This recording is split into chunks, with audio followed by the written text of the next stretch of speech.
present indefinite tense কি হয় আহকচোন আমি জানো প্ৰেজেণ্ট ইনডেফিনিট টেন্স তেতিয়াই হ'ব যেতিয়া when something is done but we don't know about that time যেতিয়া কিবা এটা কাম হৈছে বুলি জানো কিন্তু কেতিয়া হৈছে মানে কোনটো সময়ত হৈছে আমি হেতু নাজানো কোনো সময়ৰ আটাপাতা নাই কোনো সময়ৰ তাতে উল্লেখ নাই তেনেকুৱা ধৰণৰ যেতিয়া আমি মানে প্ৰেজেণ্ট টেন্সৰ কথা কম যেতিয়া তেনেকুৱা ধৰণৰ আমি কথা যেতিয়া কম তেতিয়া আমি সেই টেন্সটোক আমি প্ৰেজেণ্ট ইনডেফিনিট টেন্স বুলি কম আৰু এটা আমাৰ প্ৰেজেণ্ট ইনডেফিনিট টেন্স চিনি পোৱাৰ আৰু এটা আমাৰ ক্লু আছে যে যেতিয়া আমি কিবা এটা বস্তুৰ বিষয়ে কম ইয়াতে আছে এনেকুৱা it is use to indicate our habit schedule or routine আমাৰ ডেইলি ৰুটিন বা আমি কিবা এটা আমাৰ ডেইলি আমি কিবা এটা কাম কৰোঁ দৈনিকভাৱে আমি কিবা এটা কাম কৰোঁ বা আমাৰ স্কিডিউল বা আমি আমাৰ দৈনিকভাৱে আমি যিটো কাম কৰোঁ বা আমাৰ হেবিট বা আমাৰ অভ্যাসৰ বিষয়ে যেতিয়া কওঁ সেনেকুৱা ধৰণৰ বাক্য যেতিয়া আমি কম সেইখিনি হ'ব আমাৰ প্ৰেজেণ্ট ইনডেফিনিট টেন্সৰ বাক্য ইনডেফিনিট ডেফিনিট নহয় ইনডিফাইন্ড which is not defined মানে সময়ৰ কোনো ধৰণৰ ডেফিনিট টাইম বা সেনেকুৱা তাতে নাই মানে যেতিয়া আমি কথাটো কম তেতিয়া তাতে কোনো সময়ৰ কথা আমি নুবুজিম কেতিয়া হৈছে কামটো হৈ আছে নে হৈ গ'ল নে কি হ'ল তাৰমানে আমি বুজি নাপাম তাতে কোনো ধৰণৰ সময়ৰ কথা নাথাকে উদাহৰণস্বৰূপে আই প্লে ফুটবল মই ক্ৰিকেট ফুটবল খেলোঁ এতিয়া খেলোঁ বুলি কওঁতে কেতিয়া খেলোঁ মই খেলোঁ বুলিহে জানো গতিকে ই কি বুজাইছে আমাৰ হেবিট বুজাইছে আমাৰ এইটো এটা অভ্যাস আমাৰ এটা স্কিডিউল আমাৰ এটা ৰুটিন আমি ফুটবল খেলাটো আমাৰ ৰুটিন গতিকে এনেকুৱা যেতিয়া সেন্টেন্স আমি পাম তেতিয়া আমি গম পাম যে এয়া আছিলে ইনডেফিনিট টেন্সৰ বাক্য গতিকে এয়া হ'ল প্ৰেজেণ্ট ইনডেফিনিট গতিকে ইয়াৰে এটা বাক্যৰ আমি যিকোনো এটা বাক্য লিখিলে তাৰ এটা ষ্ট্ৰাকচাৰ পাওঁতো মই যে আগতে কৈছিলোঁ সেন্টেন্সৰ এটা ষ্ট্ৰাকচাৰ আছিলে সাবজেক্ট এণ্ড প্ৰেডিকেট তাৰপিছত আমি পালোঁ সাবজেক্ট ভাৰ্ব অবজেক্ট সেয়াই হ'ল সেই আমাৰ যোনটো সাবজেক্ট ভাৰ্ব অবজেক্ট আমাৰ যোনটো আমাৰ ষ্ট্ৰাকচাৰ আছিলে সেই ষ্ট্ৰাকচাৰটোত আমি বহাম এতিয়া সাবজেক্ট ভাৰ্ব অবজেক্ট হিচাপে ইয়াত যোনটো আমাৰ ষ্ট্ৰাকচাৰ হ'ব এইটো এনেকুৱা হ'ব সাবজেক্ট লাগিব তাৰপিছত ভাৰ্বৰ আমাৰ ফাৰ্ষ্ট ফৰ্ম লাগিব প্ৰথম ফাৰ্ষ্ট ফৰ্মটো ভাৰ্বৰ আমাৰ ফাৰ্ষ্ট ফৰ্ম হ'ব তাৰপিছত মেইন ভাৰ্বৰ আমাৰ ফাৰ্ষ্ট ফৰ্ম হ'ব ইয়াত হেল্পিং ভাৰ্বৰ কথা কোৱা নাই তাৰপিছত ফাৰ্ষ্ট ফৰ্মৰ লগত এছ বা ইএছ ব্যৱহাৰ হ'ব আৰু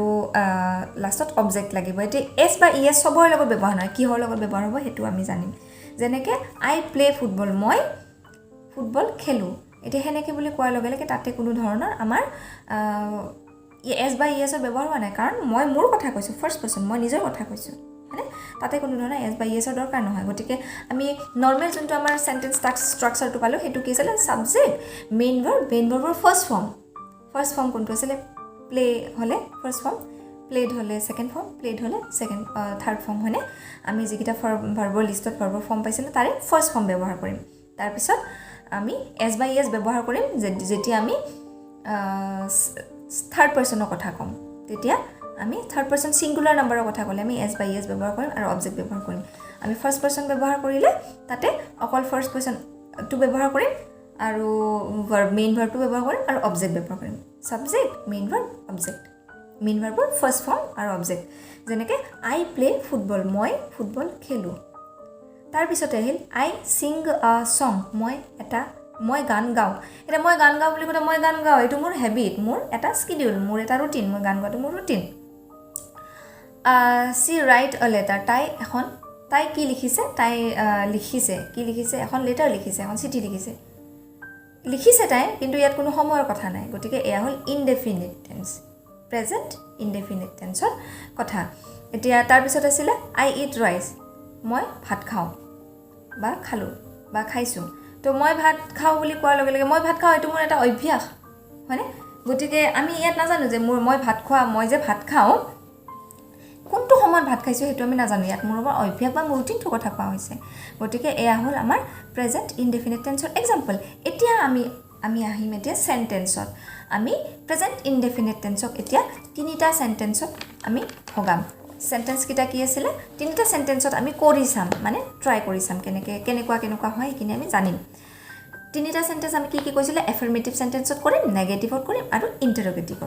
ইন্টাৰোগেটিভত কৰিম এতিয়া যেতিয়া এফাৰ্মেটিভ হ'ব এতিয়া আমাক এই পাৰ্সনৰ কথাও ইয়াতে লাগিব এফাৰ্মেটিভ মানে কি কিবা এটা বুজাইছো আমি নহয় জানো গতিকে ইয়াত আছে আই গো টু স্কুল মই বিদ্যালয়লৈ যাওঁ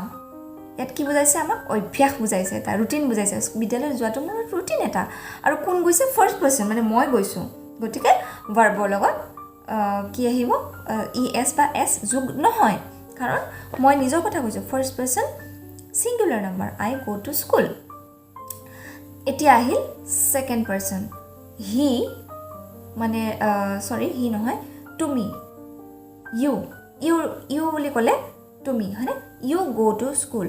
তুমি স্কুললৈ বা বিদ্যালয়লৈ যোৱা ইয়াতো আমাৰ s বা es যোগ নহয় কাৰণ এয়া আমাৰ সেকেন্ড পাৰ্সনৰ লগতো নহয় থাৰ্ড পাৰ্সন সিঙ্গুলাৰ নাম্বাৰৰ লগত আমাৰ s বা es যোগ হয়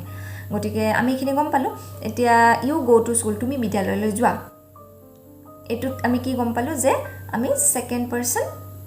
সিঙ্গুলাৰ নাম্বাৰ ব্যৱহাৰ কৰিছো বা তোমালোক স্কুললৈ যোৱা বুলি আমি প্লুৰেলো ব্যৱহাৰ কৰিব পাৰো তথাপিও তাতে s বা es যোগ নহয় এবাৰ আমি আহিম হি বা হি goes to school এবাৰ দেখিছে নে es লাগিছে কিয় লাগিছে কাৰণ থাৰ্ড পাৰ্সন হি টু থাৰ্ড পাৰ্সন তেওঁ থাৰ্ড পাৰ্সন যেতিয়া সিঙ্গুলাৰ নাম্বাৰ হ'ব তেতিয়া তাৰ ওচৰত s বা es যোগ হ'ব গতে হি goes to school গতিকে আমি গম পালো যে এফাৰ্মেটিভ সেন্টেন্স মানে আমাৰ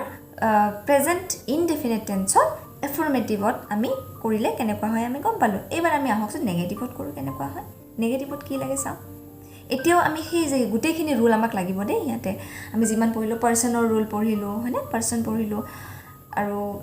হেল্পিং ভাৰ্ব পঢ়িছো এই গুটেখিনি ইয়াত লাগিব এটা নেগেটিভত কি হ'ল নেগেটিভৰ মানে নেগেটিভ এটা যেতিয়া এটা ইনডেফিনিট প্ৰেজেন্ট ইনডেফিনিট টেন্সত যেতিয়া নেগেটিভ কৰো তাতে বাক্যৰ ষ্ট্ৰাকচাৰটো কেনেকুৱা হয় হেতু জানো হকচোন সাবজেক্ট লাগিব তাৰপিছত ডু বা ডাজ লাগিব এটো আমাৰ পাৰ্সনৰ লগত ৰিলেটেড হ'ব কোন ফাৰ্ষ্ট পাৰ্সনৰ লগত ডু লাগিব সেকেন্ড পাৰ্সনৰ লগত কি লাগিব ডু লাগিব ডাজ লাগিব হেখিনি হেমতে হ'ব তাৰ পিছত আহিলে নট কাৰণ আমি নেগেটিভ কৰিছো গতিকে তাত নট লাগিবই নট তাৰ পিছত মেইন ভাৰ্বৰ ফাৰ্ষ্ট ফৰ্ম যেহেতু আমি প্ৰেজেন্ট ইনডেফিনিট টেন্স কৰি আছো ইনডেফিনিট টেন্সত আমাৰ মেইন ভাৰ্বৰ ফাৰ্ষ্ট ফৰ্মে লাগে গতিকে ফাৰ্ষ্ট ফৰ্ম তাৰ পিছত অবজেক্ট ওকে গতিকে আহকচোন এটা উদাহৰণৰ সৈতে জানো প্ৰথম উদাহৰণ আছে ইয়াতে I do not go to school I লগত ডু লাগে কিন্তু এনে যেতিয়া আমি সিঙ্গুলাৰ নাম্বাৰ কৰো তেতিয়া সিঙ্গুলাৰ নাম্বাৰৰ লগত ডাজ লাগে কিন্তু আই লগত ডু লাগে বাকি বিলাকৰ লগত ডুয়ে লাগে ইউ লগতো ডু লাগিব মানে সেকেন্ড পাৰ্সনৰ লগতো ডু লাগিব ফাৰ্ষ্ট আৰু সেকেন্ড পাৰ্সনৰ লগত আমাৰ ডু লাগে থাৰ্ড পাৰ্সন সিঙ্গুলাৰৰ লগত অকল ডাজ লাগে এতিয়া I do not go to school structure মতে হৈছে নে নাই আমি বহাই চাও হকচোন আই সাবজেক্ট ডু বা ডাজৰ ডুটো আহিব নট টো আহিবই সেন্টেন্স ষ্ট্ৰাকচাৰত সাবজেক্ট ডু বা ডাজ লাগিব তাৰছত প্লাস নট লাগিব তাৰছত মেইন ভাৰ্বৰ first form go to main verb হয় তাৰে first form go to first form লাগিছে তাৰছত অবজেক্ট টু স্কুল হয়নে এটো ধুনিয়াকে হৈ গৈছে আমাৰ সেন্টেন্স ষ্ট্ৰাকচাৰটো হৈ গৈছে আশা কৰো আপোনালোকে বুজি আছে বুলি অকনমান ব্ৰেইনত প্ৰেছাৰ মানে নিদিব জাস্ট বুজিবলৈ চেষ্টা কৰক তাৰ পিছত আছে সি does not go to school এবাৰ দেখিছেনে সি টু কি থাৰ্ড পাৰ্সনৰ লগত আহে ডাজ গতিকে সি does not go to school বাকিখিনি কি এবাৰ আমি আহো ইন্টাৰোগেটিভ সেন্টেন্সলৈকে এটা ইন্টাৰোগেটিভ সেন্টেন্স নো কি হয় বাৰু ইন্টাৰোগেটিভ সেন্টেন্স হল কোৱেশ্চন কৰা নহয় জানো এটা কোৱেশ্চনৰ আৰু দুটা ভাগ থাকে এটা হল WH কোৱেশ্চন যত আমি প্ৰশ্নটো যেতিয়া হৰিব সেই প্ৰশ্নটোৰ আমি বৰ্ণনাত্মকভাৱে কথা এটা যদি আমাক কয় হোৱাট ইজ ইয়োৰ নেম আমি ইয়েস বা নোট আমি উত্তৰ দিব নোৱাৰো আমি মোৰ নাম বৰ্ণালী মই কলে মোৰ নাম বৰ্ণালী বা আপুনি কলে মোৰ নাম আমুক বা তামুক এনেকৈ ক'ব লাগিব গতিকে এয়া হল আপোনাৰ ডাবল ইন্টাৰোগেটিভ আৰু যেতিয়া আমি ইয়েস আৰু নোট যেতিয়া আমি প্ৰশ্ন এটাৰ উত্তৰ দিম হেয়া হ'ব আমাৰ নৰ্মেল ইন্টাৰোগেটিভ সেন্টেন্স এতিয়া ইয়েস আৰু নোট কেনেকুৱা ধৰণৰ হ'ব ইন্টাৰোগেটিভ আমি চাও ইয়াটো আপোনাৰ সেন্টেন্স ষ্ট্ৰাকচাৰটো এনেকুৱা ডু বা ডাজ প্ৰথমত হ'ব তাৰ পিছত সাবজেক্ট লাগিব তাৰ পিছত মেইন ভাৰ্বৰ ফাৰ্ষ্ট ফৰ্ম তাৰ পিছত অবজেক্ট লাগিব এতিয়া ডু আগত আহিল যেহেতু মই ফাৰ্ষ্ট পাৰ্সন প্ৰথমতে আই মোৰ কথা কম গতে do I go to school মই বিদ্যালয়লৈ যাওঁ নে ডু হল আমাৰ ফাৰ্ষ্ট পাৰ্সন সিঙ্গুলাৰ নাম্বাৰ আই টুৰ লগত আমি ডু বহাও গতিকে ডু তাৰ পিছত আই তাৰপিছত গো টু ভাৰ্বৰ ফাৰ্ষ্ট ফৰ্ম মেইন ভাৰ্বৰ ফাৰ্ষ্ট ফৰ্ম তাৰপিছত টু স্কুল টু অবজেক্ট তাৰপিছত আমি এতিয়া থাৰ্ড পাৰ্চন সিঙ্গুলাৰ নাম্বাৰত বহাই চাম ডাজ সি go to school does to কি হেল্পিং ভাৰ্ব এটা হেল্পিং ভাৰ্বৰ এটো does helping verb does to এটা হেল্পিং ভাৰ্ব কাৰ লগত ব্যৱহাৰ হয় থাৰ্ড পাৰ্চন সিঙ্গুলাৰ নাম্বাৰ লগত সি টু এটা third person singular number go to school এটো হল আমাৰ নেগেটিভ মানে ইন্টাৰোগেটিভ কৰা এতিয়া ডাবল ইন্টাৰোগেটিভ কাক হয় WH কোৱেশ্চন মানে তাতে কি হ'ব তাৰে সেন্টেন্স স্ট্ৰাকচাৰটো এনেকুৱা হ'ব WH ফ্যামিলিৰ কিবা এটা বহিব হোৱাট হোৱেৰ হোৱাই এনেকুৱা তাৰপিছত ডু বা ডাজ টু বহিবই তাৰপিছত সাবজেক্ট হ'ব মেইন ভাৰ্ব হ'ব আৰু অবজেক্ট হ'ব কেনেকে হয় হোৱাই ডু ইউ কাম তুমি কিয় আহিছা হোৱাই মেইন মানে হোৱাই হলে আপোনাৰ WH ফ্যামিলিৰ হয় ডু টু হল আমাৰ হেৰি হেল্পিং ভাৰ্ব ইউ টু হল সাবজেক্ট কাম টু হল আমাৰ ভাৰ্ব তাৰপিছত আছে where do you go তুমি ক'ত যাবা what does he mean he to এটা থাৰ্ড পাৰ্চন সিঙ্গুলাৰ নাম্বাৰ গতিকে তাৰ লগত আমাৰ does আহি গ'ল what does he mean okay গতিকে আশা কৰিলো আপোনালোকে এই আমাৰ যোনটো প্ৰেজেন্ট ইনডেফিনিট টেন্সৰ আমাৰ তিনিটা নেগেটিভ এফাৰ্মেটিভ আৰু ইন্টাৰোগেটিভত আমি যিখিনি ফৰ্ম বুজালো সেইখিনি আপোনালোকে ভালদৰে বুজি পালে বুলি গতিকে যদি আজিৰ এই আমি আজি অকল প্ৰেজেন্ট ইনডেফিনিটে কৰিছো গতিকে আজিৰ যদি ভিডিঅটো আমি আপোনালোকে ভাল পালে তেনেহলে লাইক শেয়াৰ এণ্ড সাবস্ক্ৰাইব কৰিব বুলি আশা ৰাখিলো so bye bye for today have a great day